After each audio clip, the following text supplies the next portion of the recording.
غریب کو غریب تر کیا گیا، دوست ممالک کو، فارن پالیسی کو، سیکیورٹی اور سیفٹی کی پالیسی کو تباہ کیا گیا، مافیاز کا راج تھا، کرپشن اور لوٹ مار کی ڈکیتیاں تھیں، آٹا چینی بجلی گیس دوائی چوری کر کے ڈاکے ڈالے گئے. اس کا کوئی ذکر نہیں ہوتا اس کہانی میں. یہ کہانی شروع ہوتی ہے 7 مارچ سے.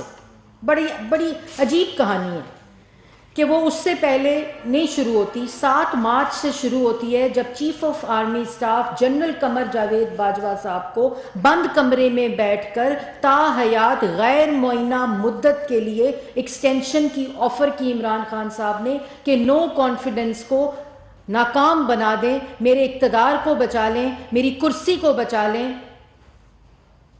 اس سے پہلے کوئی کہانی نہیں ہے. اس سے پہلے نہ سائفر کی کہانی، نہ امریکی سازش کی کہانی، نہ بیرون ملک سازش کی کہانی، کسی قسم کی کوئی کہانی نہیں ہے. کہانی شروع ہوتی ہے 7 مارچ سے، جس وقت سائفر کی پہلی دفعہ ان کو اطلاع ملی ان کے مطابق. تو پھر 8 مارچ کو عوام کو کیوں نہیں بتایا کہ بیرونی ملک سازش ہو رہی ہے؟ کیوں نہیں الیکشن کال کیا؟ کیوں نہیں اسمبلی تحلیل کی؟ کیوں نہیں حکومت ختم کی کہ تمہارے خلاف بیرون ملک سازش ہو رہی تھی؟ کیونکہ آپ بار بار بار افواج پاکستان کو، ان کے سربراہان کو، ان کے افسران کو ترلے منتیں کر رہے تھے کہ میری کرسی بچاؤ، میرا اقتدار بچاؤ، میں نے اس کرسی سے نہیں ہٹنا، میں نے اس پہ چمٹے رہنا ہے تاکہ اس کی خاطر میں ملکی مفاد کا سودا کر سکتا ہوں، میں فارن پالیسی کو تباہ کر سکتا ہوں، میں دوست ممالک کے ساتھ تعلقات کو تباہ کر سکتا ہوں، لیکن میری کرسی بچا لو. اور جب وہاں سے نہ ہوا، یہ فیصلہ ہوا کہ پاکستان کی سیاست میں ادارے کی کوئی مداخلت نہیں ہوگی، تو وہ ادارہ وہ شخص جو یہ کہتے تھے کہ ان سے بہترین چیف آف آرمی اسٹاف ملک کی تاریخ میں کسی نے نہیں دیکھا، وہی شخص میر صادق اور میر جعفر ہو گیا، وہی شخص XYZ ہو گیا، وہی شخص یہ کہا گیا کہ تم نیوٹرل نہیں ہو سکتے، تمہیں اسلام اجازت نہیں دیتا نیوٹرلٹی کی، تم اپنے آئین کی خلاف ورزی کرو، میرے اقتدار بچاؤ، میری کرسی بچاؤ. جب وہاں سے نہ ہوئی تو ایک رات جیب سے ایسے کاغذ لہرایا گیا کہ بیرون ملک سازش ہو گئی ہے ایک ایٹمی قوت کے خلاف جس کا نام پاکستان ہے. وہ سائفر آ گیا ہے رجیم چینج کا، بیرونی ملک سازش کا، امریکہ کی سازش کا. وہ سائفر آ گیا ہے اور ملک کے خلاف جو ہے وہ سازش ہو گئی ہے. اس سے پہلے وہ سازش کہاں تھی؟ وہ چیف آف آرمی اسٹاف کے ساتھ جو آپ کی ملاقات تھی، اس سے پہلے یہ بیرونی ملک سازش کہاں تھی؟ اور اس کے بعد آڈیو لیکس آ جاتی ہیں. تو سائفر، امریکی سازش اور بیرونی ملک سازش اور رجیم چینج کا بیانیہ ٹھوس. آڈیو لیکس آتی ہے اور آڈیو لیکس میں کیا کہتے ہیں؟ یہ کہانی میں اب آپ کو سنا رہی ہوں، عمران خان صاحب سنیں. اس میں آپ آڈیو لیکس میں کہہ رہے ہیں کہ کھیل کھیلنا ہے، اس سائفر کے ساتھ کھیل کھیلنا ہے، چال چلنی ہے، اس کے منٹس کو بدلنا ہے اپنے مفاد کی خاطر. یہ ہے آپ کے سائفر کی کہانی جو آپ کی زبانی پاکستان کی عوام نے سنی. اس کے بعد کہتے ہو کہ اس کے فوراً بعد ضمیروں کے سودے ہونے لگے. تو جو ضمیروں کے سودے تم کرتے رہے ہو سینٹ کے الیکشن میں، خیبر پختونخوا کے الیکشن میں، بلوچستان کے الیکشن میں، اور اس آڈیو لیکس میں جس میں تم کہتے ہو میں نے 2 خرید لیے، 2 کا انتظام تم کرو. اس میں تم کہتے ہو غلط ہے کہ صحیح ہے، اس کی پرواہ نہ کرو، بندے خریدو. اگر سیاست میں کسی نے سوداگری کی ہے تو وہ عمران خان تم نے کی ہے. تم نے ضمیر خریدے ہیں اور تم دوسروں پر الزام لگاتے ہو. اور آج کہتے ہو ایک ذہنی ذی شعور شخص، سنے میری بات، وہ کہتے ہیں کہ جی میرے پہ قاتلانہ حملہ ہوا، مجھے معلوم تھا کہ مجھ پہ قاتلانہ حملہ ہونا ہے، مجھے مارنے کی سازش بند کمروں میں، پہلے کہتے ہیں 4 بندوں نے بنائی، پھر کہتے ہیں یہ وہ 4 بندے نہیں ہیں جن کا میں نام لینے لگا ہوں، وہ ایک الگ 3 بندے ہیں. 3 منٹ پہلے کہتے ہیں 4 بندے ہیں بند کمرے میں بنائی، پھر کہتے ہیں یہ وہ 4 بندے نہیں ہیں جن کا میں نام لینے لگا ہوں، یہ 3 بندے الگ ہیں جن کا میں نام لینے لگا ہوں، اور انہوں نے مجھ پہ قاتلانہ حملے کا منصوبہ بنایا، سازش کی اور مجھے مارنے کی سازش ہوئی۔ یہ عمران خان صاحب نے ابھی کچھ دیر پہلے کہا۔ اگر آپ کو پتہ تھا اس سازش کا، جو آپ کہہ رہے ہیں آپ کو پتہ تھا، آپ کو پتہ تھا اس قاتلانہ حملے کا، تو آپ نے کیوں ان لوگوں، معصوم لوگوں کی جانیں اور لہو بہایا؟ کیوں آپ نے نہیں بتایا پنجاب حکومت کو؟ کیوں آپ ایکسپوزڈ رہے اور آپ نے لانگ مارچ کو جاری رکھا جب آپ کو پتہ تھا کہ اس طرح کا واقعہ ہونا ہے؟ آج وہ معظم کا جو خون ہے، جو بچے اس کے 3 یتیم ہوئے ہیں، اس کا خون کس کے ہاتھ پہ تلاش کریں اگر آپ کو پتہ تھا کہ یہ واقعہ ہونا ہے؟ تو یہ جو 14 لوگ زخمی ہیں، عمران خان صاحب کا تو 4 گولیوں کا آپریشن ہو گیا، ہوش میں بھی آ گئے، وہ 14 لوگ کسی ہسپتال بھی گئے ہیں، ان کے پاس علاج کا بھی پیسہ ہے۔ وزیر اعظم نے تو ان کے لیے کمپنسیشن کا اعلان کر دیا ہے، لیکن کیا وہ شوکت خانم کے 14 زخمی لوگ شوکت خانم کے ہسپتال میں آپ کے ساتھ داخل ہیں؟ کیا ان لوگوں کا کوئی پرسان حال ہے؟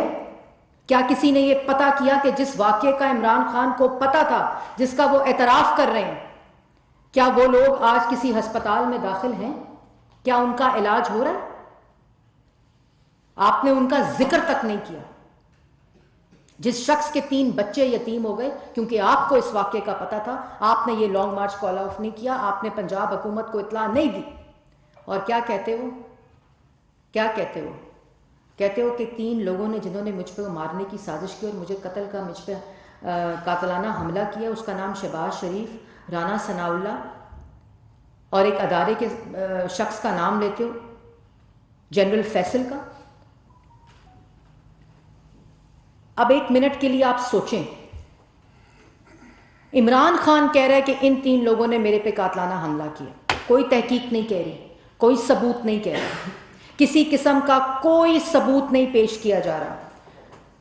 ان کے خلاف، شہباز شریف کے خلاف قتل کا، کرپشن کا بیانیہ دفن، ٹھس۔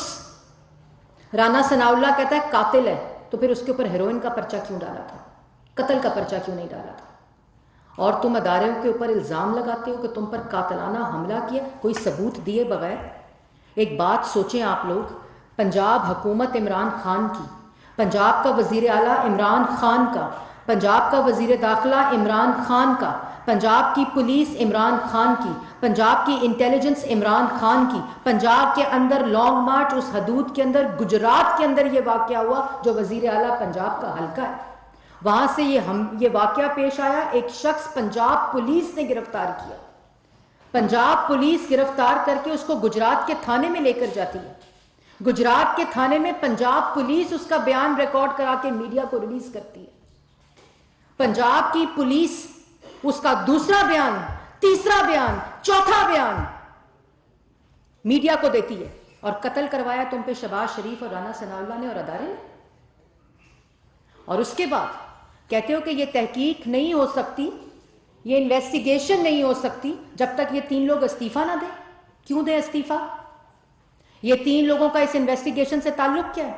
حکومت تمہاری پنجاب میں، وسائل تمہارے پاس ہیں پنجاب میں، تم سکاٹ لینڈ یارڈ بلاؤ، تم JIT بناؤ، تم جوڈیشل کمیشن بناؤ، تم خود اس تحقیق کا سربراہ بن جاؤ، اس سے شہباز شریف، رانا ثناء اللہ اور ادارے کا کیا کام ہے؟ کیا تعلق ہے؟ اگر پنجاب کے وسائل کم ہیں تو خیبر پختونخوا، AJK اور گلگت بلتستان کے وسائل ڈالو اور تم دنیا کی بہترین جگہ سے انویسٹیگیشن کراؤ۔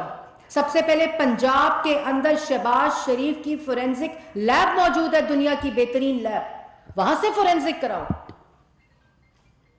اور پھر اس کے بعد 24 گھنٹے گزر جائیں، تم ملک کے وزیر اعظم کے اوپر الزام لگاؤ قتل کے حملے کا، انٹیریئر منسٹر کے اوپر الزام لگاؤ، ادارے کے اوپر الزام لگاؤ، اور 24 گھنٹے گزر جانے کے بعد بھی تم مقدمہ۔